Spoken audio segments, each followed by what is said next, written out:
Hello. I'm sorry. It's been 2 weeks since I was supposed to post my last video, right? Uh, Stuff happened.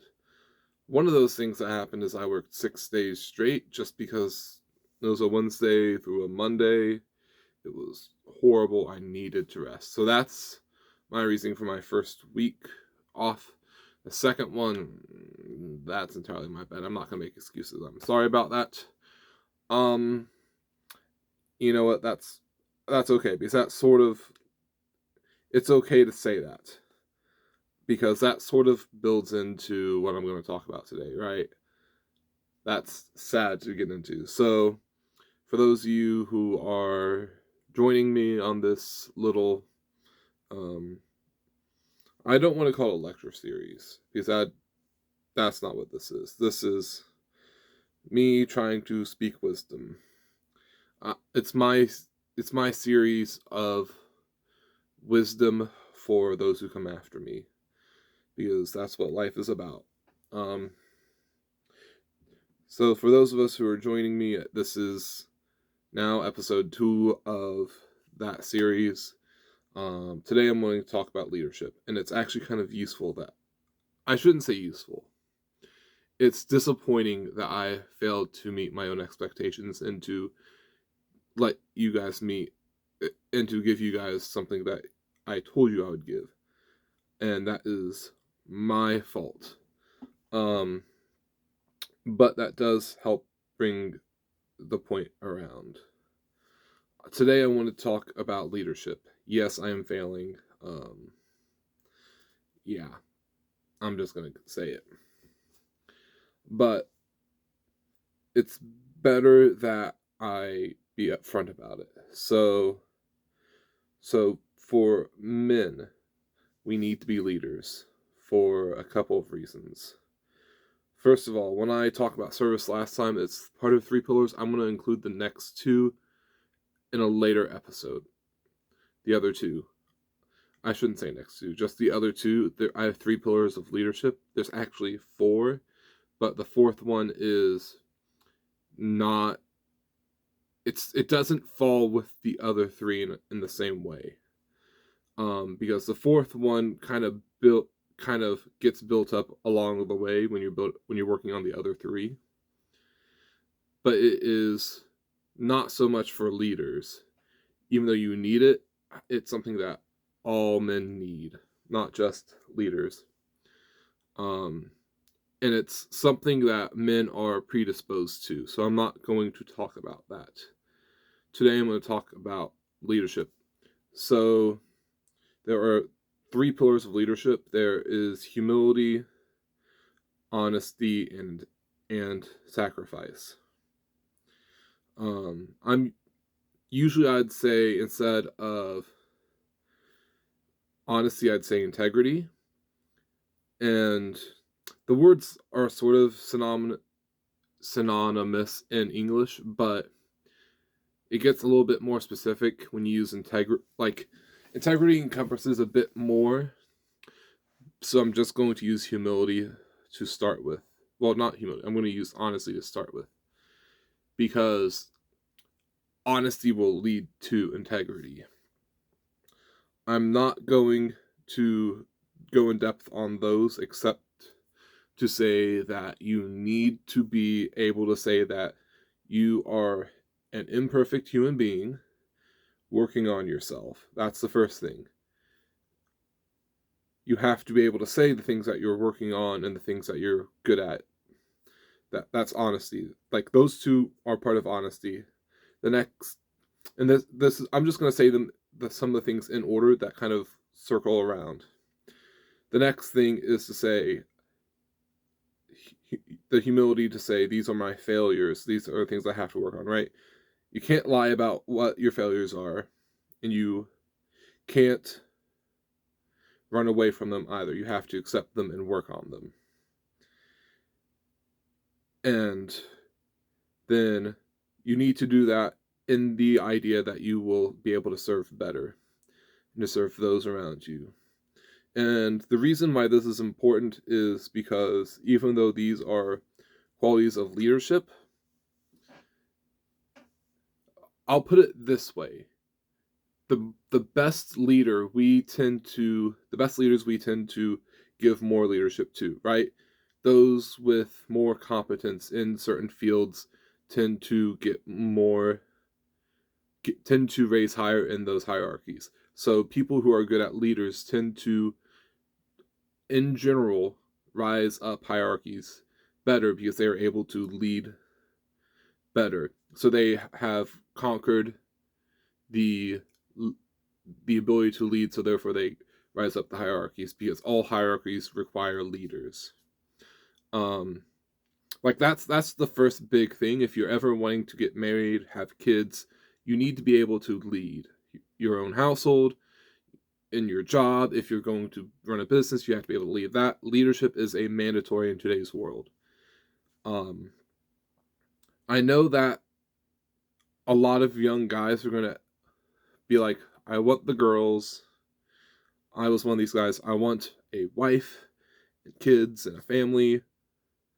And it's going to be hard to hear this, but you have a lot of work to do before you are a marriageable man. And don't worry, because most women have a lot of work to do. I shouldn't even say women. A lot of girls have a lot of work to do before they are marriageable women. These you and I'm saying this of males of all ages. There's a lot of men who have to start taking responsibility for themselves, have to hold themselves accountable, at least to themselves, if not to some higher being. I'm able to hold myself accountable to myself, thankfully, because I have that humility to say, yeah, these are my failures, these are the ways I am becoming better.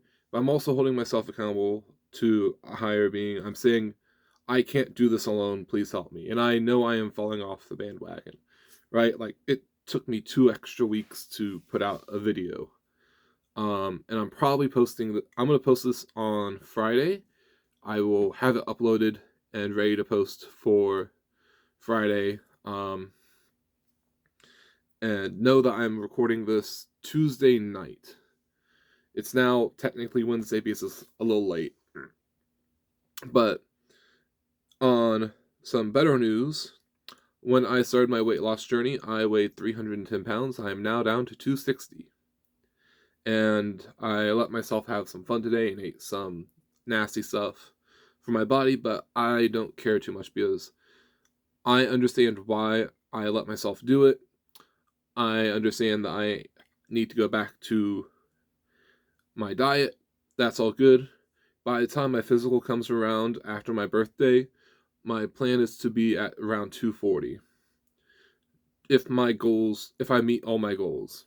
In case you're wondering, the math, I'm assuming 5 pounds a week, but it's actually 10 pounds for 2 weeks because of how I'm doing it. Even if I do 10 pounds for 3 weeks, that's fine because it's 6 weeks out, roughly. Yeah, it's roughly 6 weeks out. I'm not saying when my physical is, but 6 weeks out, if I lose 20 more pounds over 6 weeks, that's awesome. Anyways, why is it important to be leaders? The first reason is you have to be able to lead a household. You have to be able to be a leader in your job, blah, blah, blah. You have to be able to teach your sons. You know how I'm teaching you? Now you have to go and teach your sons when you have them how to be leaders. Because we need it as a society. And the last thing that's actually one of the more important things that we forgot is it keeps the tyrants out. I probably touched on tyrants before, but they are people who don't know how to lead, so they will use compulsion instead of authority. Authority is what is granted to you by the people below, above, and around you, while power and compulsion is what you is what you um, is what you use over the people below you. Um, it it's it's they're still granted by your place in whatever hierarchy you're in, but power tends to be out of fear. You compel people to do stuff. And I am going to start forcing the people who I don't respect to compel me to do things. And there are people that are suitable leaders that I'm just going to do stuff for. Part of it is because I want to make sure I eventually raise up the ranks, and I also want to make sure that the people I like get things done so they stay where they're at. Um, I'm slowly succumbing to some drama at my workplace. It's very quiet, but it's going to slowly boil up because I'm starting to see incompetence seep in. And some of that has to do with the age of the people that I have issues with.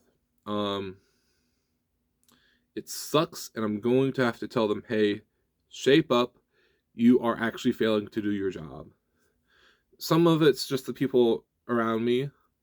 I work in the service industry. I'll put it this way, I work in retail. That's a bit more defining. When I said customer service, it's retail. I'm not saying what position I work with, but customer service and retail, you can draw some lines. Um, there are some people who clearly are not stepping up to the plate, who have asked in the past to be trained to be promoted and who aren't being trained, and they're asking why not. And I'm just going to break it down for them. There are people who have already been trained to be promoted that I think are failing to do their jobs. You're going to. This is why men, guys, you're going to have to age into dating. Sometimes, for guys, most of the time, you're just not old enough to date. You don't have life experience. You aren't capable of leading. So, boys, I'm gonna say boys, if you get a girlfriend in middle school and high school, take that experience very seriously. Be serious with that girl.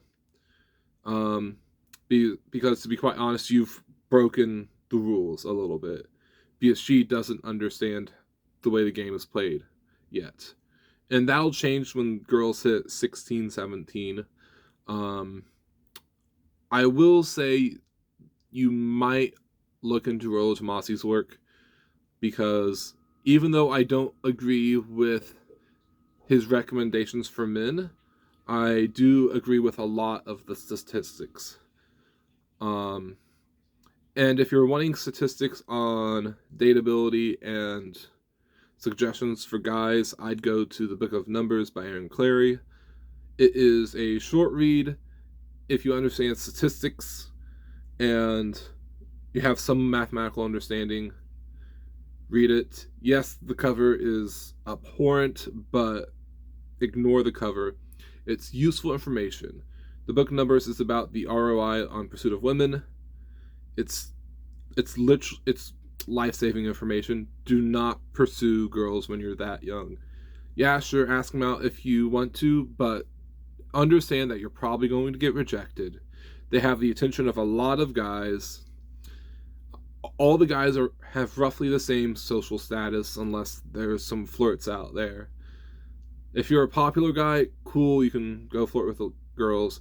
If you're not popular, don't worry about it. You'll age into status. It's just going to happen. You're going to have some life experience. Your experience and your competency and your drive to get things done will change the way women see you.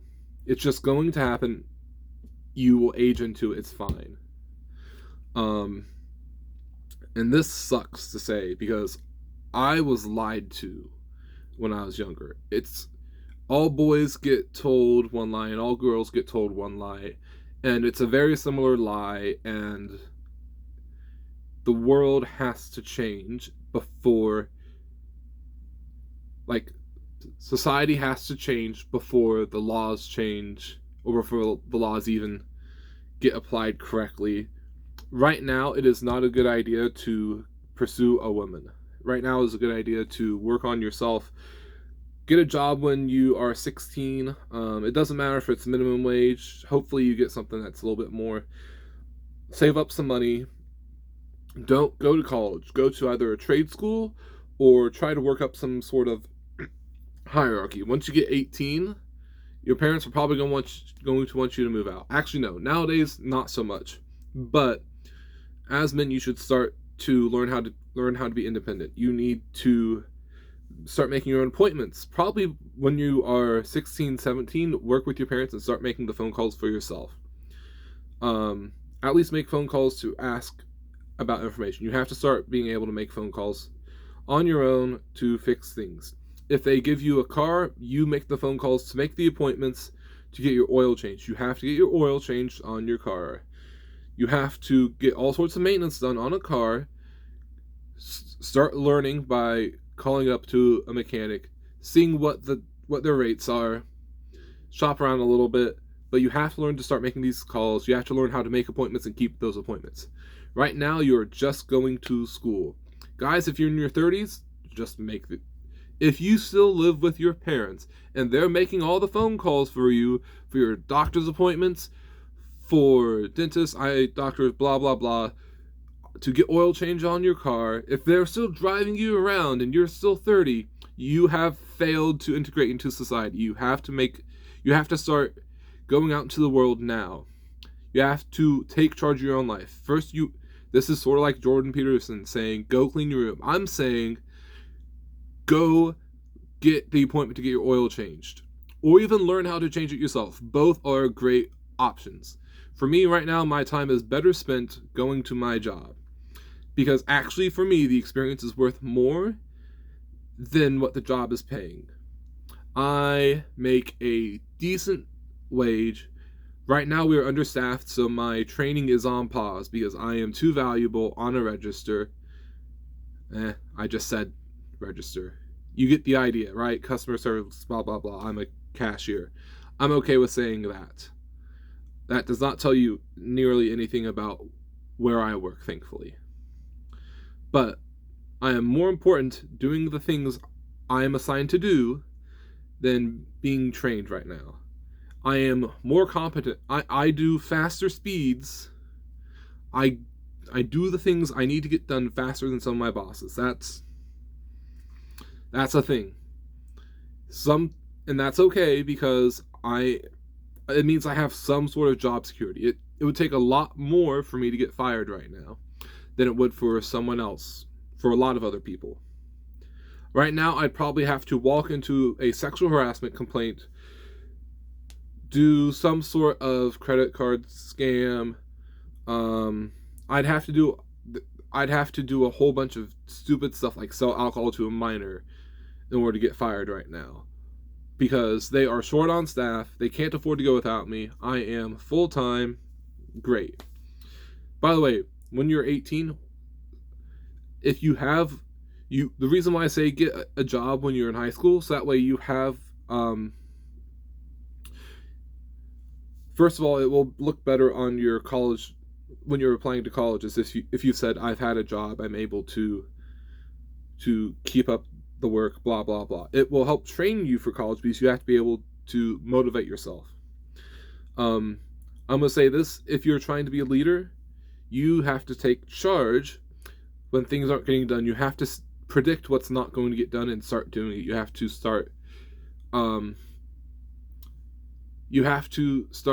asking what can be done and going and doing it. And sometimes you have to just know and say, I'm going to go do this, and just do it, right? This is where I'm going to say, don't interfere with your boss, but do suggest to them the things that need to get done that you know you can get done. I haven't had to argue with my boss yet, with any of my bosses, but there are definitely some bosses that I have to say, this is something I'm going to do. It has to get done. I'm going to go do it in this order after I finish up the thing that you need me to finish up, right? Sometimes it's okay to suggest to your boss. If they say, no, I need you to do this, someone else is going to go do that, fine. But I'm going to say start taking charge. If you know something needs to get done and you can do it and your boss lets you, great. If they see that you're taking charge, that's great. It means you're likely to get better, I'm going to say reviews, but recommendations. Whenever you decide to move up in the world, get recommendations from your bosses. It looks a whole lot better on any application when you have bosses from an actual work environment and they can call up your bosses and they get a glowing review about you. Where I work now, thankfully they did not call my previous boss. I don't think it mattered. When I went in and for my interview, they talked with me for like 10-15 minutes and they just handed me paperwork and sat me down and said, go fill this out. I didn't even know how much I was making at the time when they told me to fill it out. I'm thankful I'm making what I am now. I make quite a bit. It's not as much as the highest paying in the area, but it's a great place to work. I am happy that I got the job. I have great friends up front. It's nice. I think I mentioned last episode that something precipitated what's going on now, why I'm giving this to you guys. That has kind of simmered down. That's one of the things that I needed to cool off from that, and that's okay. That's going to lead me to another thing, guys. Just you have to be strong because not everyone's going to be strong. There are some people that are going to say go to the gym. I'm going to say do stuff around you to help build you up. This is why I'm saying become a leader, because being a leader stays with you. I know the red pill community, the manosphere, will say keep your frame, blah blah blah. I'm going to say change how the world looks to you. And this is a lot of this comes with experience, but it's about keeping the right mindset. If you think I can't do this, then you're just not going to do this, right? The job I have now, when I first started, I thought I'm never going to be able to meet these standards, and now I am exceeding the standards that they have set up in front of me. A lot of it is just work, and you'll be surprised when you get into a job how quickly you will learn things if you apply yourself. You will be surprised at how quickly you improve when you apply yourself. You'll be surprised at how much appreciation you'll have from your supervisors and just your bosses in general when you apply yourself. If you are there on time, if you are committed, and you apply yourself, great things will happen. And this sounds like Jordan Peterson, but there's a lot to it that he just kind of brushes over, and he just says great things will happen when you start applying yourself. First of all, if you ignore all of your shortcomings, I'm not like, if you don't treat them as though they are fatal errors that you cannot overcome, that you cannot improve on. If you just say I'm going to do this, even if it's bad at first, as long as you apply yourself, you'll get better. This is part of the aging into things I'm talking about. You will learn a whole lot more, even if you're not paying. Even there's even side stuff that you'll just learn as you're going through this. So, like I said, I work in retail. I basically understand the nuts and bolts of how retail works. I understand inventory. I understand customer service. I understand how registers work. I understand shortages. I understand all sorts of stuff. I understand shrink. I understand loss prevention. There's a whole lot that goes into just the surface level. I'm telling you now, oftentimes your time is more valuable than what you're getting paid. And sometimes that means that you're going to have to understand where else you can draw value. So that's why I'm saying when you apply yourself, you'll learn a whole lot more. And that's really good because if you are just starting out as a cashier, let's say you work for Dollar General, like my last job. If you're just a cashier, first of all, you will learn how to handle money and how to handle it quickly. There's a till setup. I will draw it out for you guys in one of my episodes because it is actually really important to understand how to handle money, how to handle a register. It is really cool and fun once you learn how to do it, and it teaches you a lot about mathematics, about I wouldn't say division. I would say fractional currency. And it teaches you how to count down till you get to where you need to go. It will teach you about priorities because that, like, once you learn how to count down, let's say someone hands you 100 on a bill where they only owe you 13.25. You'll have to come up with you'll have to give them back, what is that, 86.75. You'll have to count that down. And once you've learned how to prioritize what to give them back, that actually applies outside of life. You will learn things as you grow into a job. My suggestion is also try to learn some sort of skill in high school if you can, if you aren't going to get a job. So if that is going through high school to get some sort of STEM training. What I mean by STEM training, oftentimes it's engineering or biology. See if you can take classes through your local university if the school will let you. See if you can get something in some sort of building or construction. So that'd be like electrical or plumbing, or see if you can get a mentorship, or see about carpentry. Carpentry is going to be it comes and goes, but when houses need built, carpentry is really important. Learn the dirty jobs because they pay a lot right now if you're looking for some sort of trade. And oftentimes you can find those trades in high school for free. You can find introductory stuff.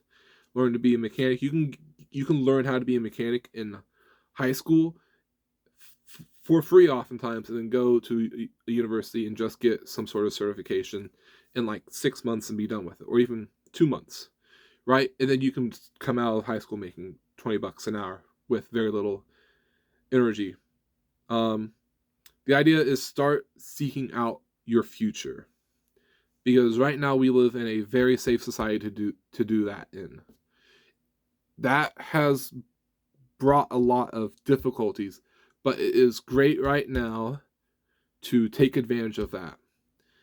And if you're 10, 11, 12, start thinking about your future. Start asking yourself, what do I enjoy doing? If you enjoy playing baseball, work hard, see where that takes you. You can get scholarships to go to college.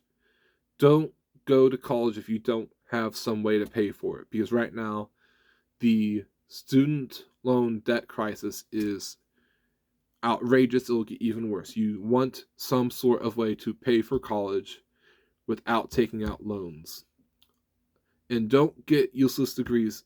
If you are going to go down the sports route to get some sort of degree, make sure it is in something that will pay you well for the rest of your life. If you're going for a business degree, don't. Just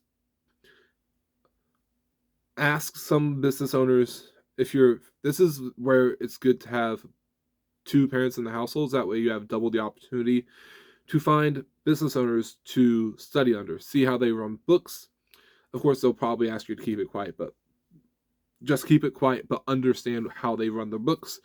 Understand what all it costs to run the business. Understand what it costs to keep employees. You're going to have to learn all this stuff if you're going to run a business. I'm saying don't go to college unless you absolutely have to. But if you're going to be an engineer, a doctor, a lawyer, there's a lot. I'm going to say nurse or EMT. Go for that stuff. EMT you can probably punch out in 6 months through a community college go for the really important stuff. I have a feeling in the future EMTs are going to start making a lot of money, if only because um, our medical system isn't working properly. So there's probably going to have to be some changes to emergency rooms in larger cities, which means there may be more opportunities for EMTs to work in emergency rooms instead of out driving as ambulances, out driving ambulances to accidents. There could be some sort of medical intervention that's cost efficient that EMTs can do in emergency rooms. That may be a cool thing. That's just my prediction that they're going to start using EMTs in emergency rooms instead, like as an addition to the nurses and doctors. Um, I'm saying if you're going to school, take initiative before you get to university. Get good grades in high school. Um, find some before you even start before you start applying. Find out ways to start paying for college. Don't go to school to party. Believe me, that's how you accrue massive amounts of student loan debt.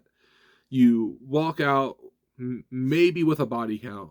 Don't worry about the sex.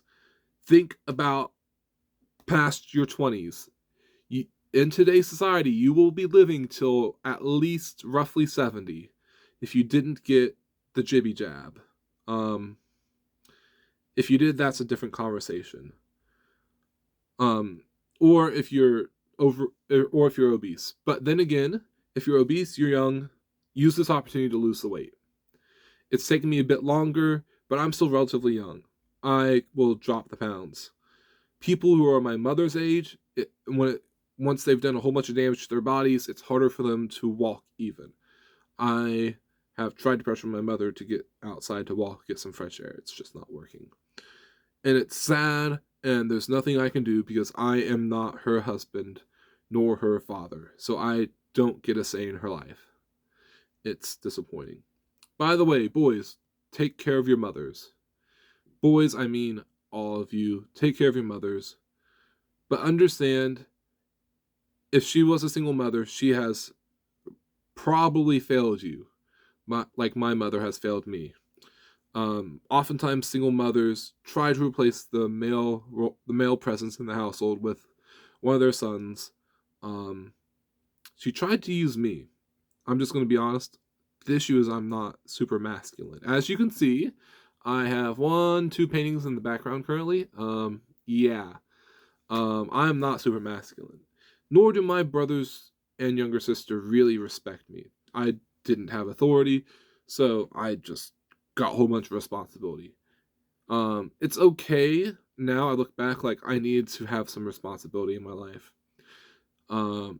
My mother should be thankful I didn't have a job because I was responsible for my siblings, and I was the last one to get a job. I'll just say it like that. Even though I went through all the university stuff, and I still probably would lost $6,000 having to pay for some of the stuff.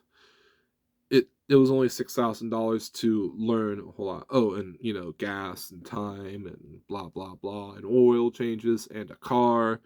I basically lost a car by the end of the university. I'm going to skip past all of that to say university costs more than tuition. It costs you a lot of time, and oftentimes it's not worth it. And even if you're out partying, it's still not worth it. Even if you're out socializing and maybe even meet your significant other, it's still not worth it. The amount of time you lose, just the time, could be better used climbing up some sort of hierarchy. I'm going to say hierarchy, but some sort of corporate ladder, and you can be within the 4 to 5 years it takes you to get through university.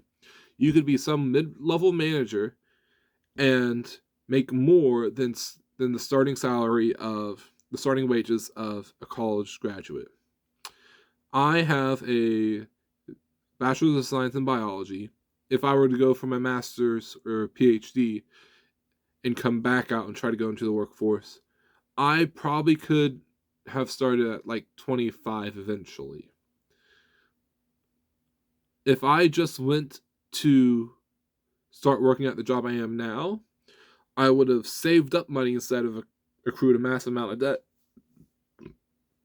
I would have gotten a whole bunch of supervisory experience. I would have found out I liked being a supervisor much faster. I would have found out I liked leading a lot more. And in fact, it's not just I like it. It's that I see that I have a responsibility to do it when I see other people failing.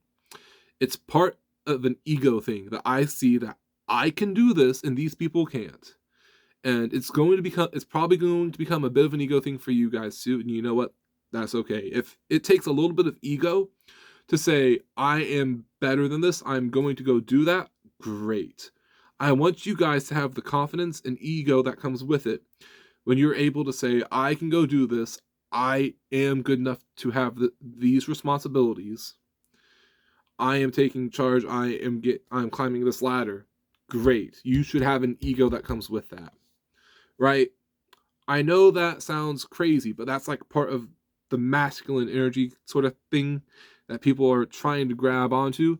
It's competence. There's a level of confidence that you get from competence.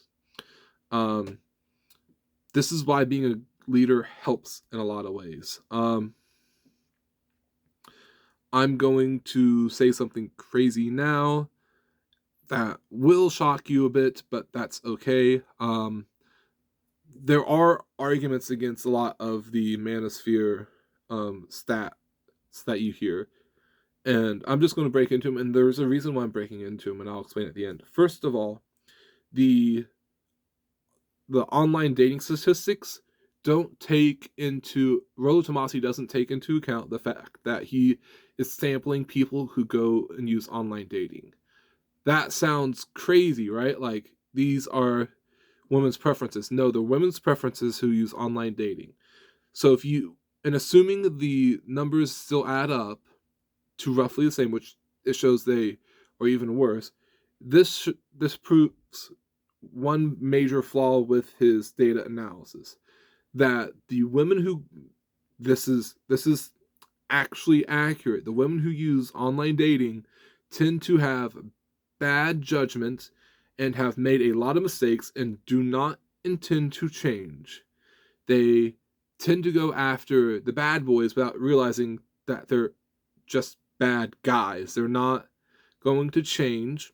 So these are the women who, you know how they throw around the term hypergamy? These are the women that go after the looks and after the fake status, the fake confidence. And it's actually a tainted data pool. So let that be known. First of all, it is a tainted data pool.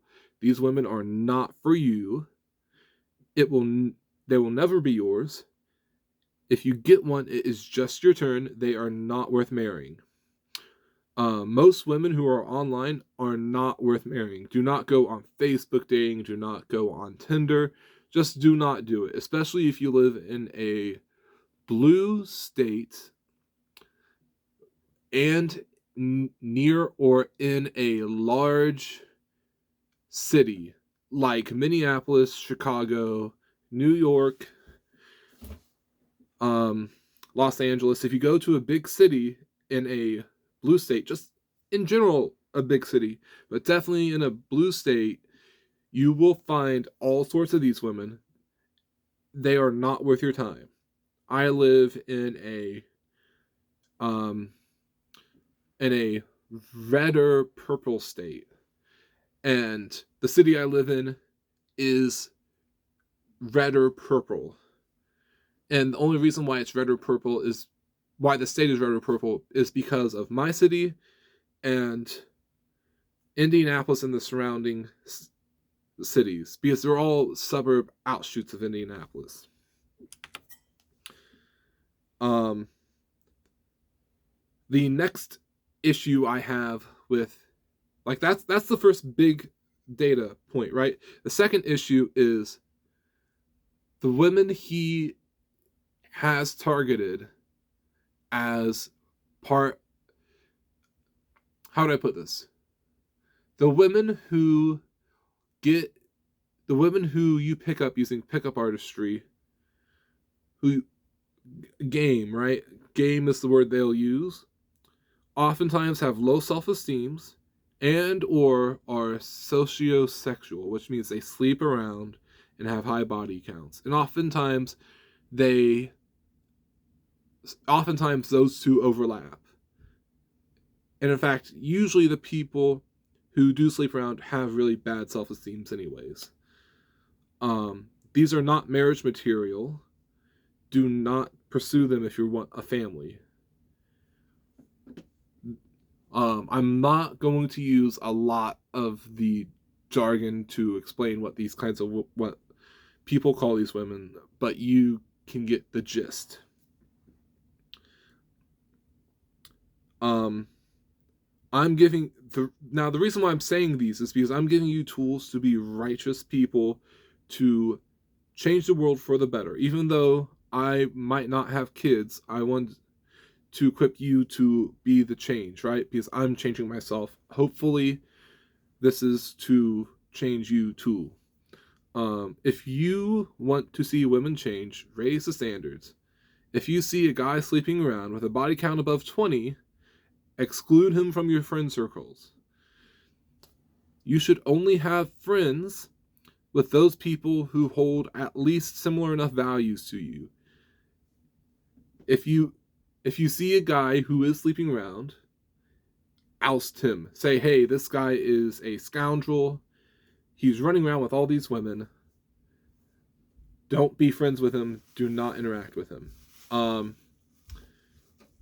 The women who are sleeping around with him probably won't change their behavior. But it will be really obvious to other people that he's not worth being around. And eventually those women will... The women that are around him who still want to be around him after he's been exposed are not the women that you want to be around, right? They're not marriageable women. And the whole reason why I'm having this discussion with you is that I want... Here's the big picture that I want to build for you. The ways we didn't use the right language before to describe the way society was running and what failed. But the way society was running before feminism, I'm going to say feminism in general, was that... How do I put this to... I'm going to use feminism and I'm going to put that aside because that is a discussion for another day. But the way society used to work, and I'm going to use really different language to describe it, but it is worth it. So every man should think of himself as a king. And he lives in the land and he marries a wife who bears him children. So she's a queen, she comes in, she did the homemaking, she did the child bearing, she was the nurturer, he was the order, the rule setter, the guide, the law, right?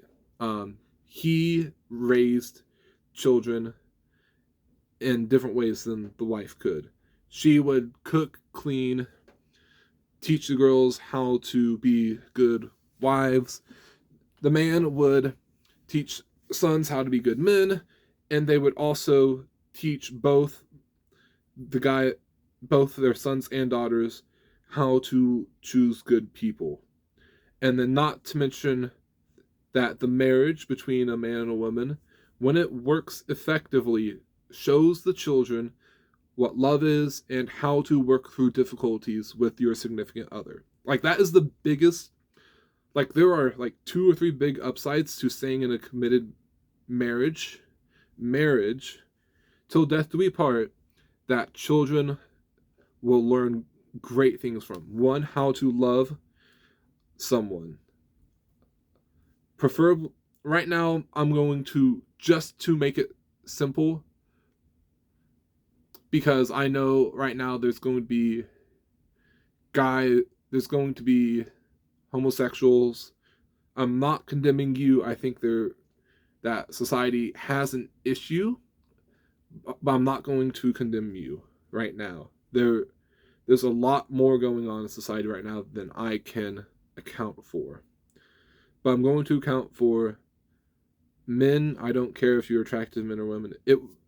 When people are married, they will fight through and struggle through all the hardships to make sure the marriage works, and to love each other, and to work through all shortcomings of their significant other to make sure the marriage works, to keep the family together, to make sure their house is in order. This is, I'm not going, I'll just explain it now. The reason why the husband is to keep, is to take charge and lead the family, a lot of that has to do with his life experience. A lot of that has to do with rationality. A lot of that has to do with the fact that he is the one that is a living he has to sacrifice himself and bear the burden of bringing an income for the family. So, and the fact that up until he was married, the woman had all the choice in the world and she chose him to lead, right? Like, a wife chooses her husband. It's not quite the other way around, unless you're a really high value man. I'm not going into value right now. I'm trying to train all men to be high value to level the playing field. So, where was I going with that? I think I figured out where I was going with that.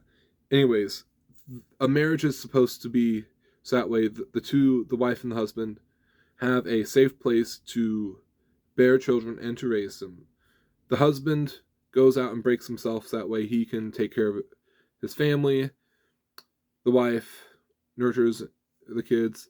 The husband has to lead. Men just in general tend to be more rational, just tend to be.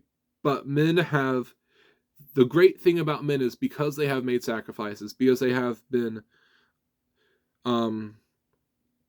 it's not just that they've made sacrifices, because of all the life experience they have. Part of being a man is that you get rejected a lot. Just straight up, because men have been rejected, they have a whole lot more experience than women in knowing how to handle rejection, showing their sons how to handle rejection. That's really important for sons. If a guy doesn't know how to handle rejection, he's not going to learn how to improve himself, and or not going to learn what his strengths and weaknesses are. Both are important. A man will also teach his son how to evaluate himself and how to improve himself. Like, these are things that men have to do. So that's fair. Like, these are good reasons for men to lead, because they've had to handle the difficulties of life and bear through them. So they will have to teach their children how to bear through the difficulties of life. Oftentimes, women have to rely on their fathers to get them through these things, right? And now they're relying on their husbands. And it is important that this is one of the reasons why husbands have to be fathers, because fathers have to teach their children important things like postponing gratification and the value of hard work, because that is actually derived from postponing gratification. And not just that, but understanding what value you've gained outside of just money, and teaching children the value of money, and by loving each other and pushing through hard discussions, teaching children how to cooperate and negotiate with each other. These are all really important things. Guys, if you want to get married and have children, you have to be able to lead, because you have to be able to do these things. You have to be able to find a suitable wife. It's going to be hard, but guess what? Probably in the next 10 years, probably within the next 5 years, our money system's going to collapse, and skills are going to be needed instead of money. Women are not going to be able to survive the upcoming monetary collapse, because all they have is the ability to earn money within a corrupted system. It's going to be skills that are going to get us through this. It's going to be skills and business that create a way for us out of the monetary collapse. We just had what 3 bank collapses since I've recorded this. They've all been within the last week. I think they started last Friday. This is now Tuesday night, Wednesday morning ish. Like it's 1 a.m. here. Women aren't going to be able to survive that, and a lot of them are going to start asking where all the good men are. A lot of women are starting to do this, but it's slowly coming around. Hey, we've been lied to by the feminists. We've been lied to, and now there's a lot of women who are 30 plus who want kids and might not end up having them, that want husbands that might not end up getting them. There's a lot of these women who are going to end up having to settle. By the way, marriage is settling. It's saying, this is the person. No, even if I could do better, I'm wanting this person. So this is who I'm choosing to live the rest of my life with, right? Like that is what marriage is. It's not saying this is the best I can do. It's saying this is the person I am choosing, even if I can do better, to live the rest of my life with. I find them to be attractive enough and sociable enough, and that I can spend time with them well enough that I can live the rest of my life with them. So I'm choosing to do that so I can have a family. It's not any of this romantic BS. Women might like the romantic stuff, but it's because it is an expression of men's creativity. Guys, the future is not good. There's consequences all around. Just understand that if it's going to come down to, do you want to have kids? Because right now there's not a whole lot of women that are marriageable material, but that's not the point. The point that I'm trying to make is I'm trying to make you marriageable material. The reason why I'm trying to teach you how to climb hierarchies is because I don't want you to use power and compulsion. I want you to use authority, because prestige. Okay, here's one of the cool statistics I've learned recently. People who prefer prestige tend to, like women who prefer men that have prestige tend to prefer long-term relationships. And not just that, but men who prefer to use prestige and authority tend to prefer long-term relationships. I'm trying to get you ready for a long-term relationship, because this world isn't about you. It's about the people around you, and more importantly, it's about those who come after you. And that's one of the issues we have as a society right now. The world is about me, me, me, me, me. It's about people buying what they want for themselves when they want. They're not interested in the future. They're not interested in those who come after them. It's become a consumeristic society. I'm not about to say the statistics on who's buying the most junk.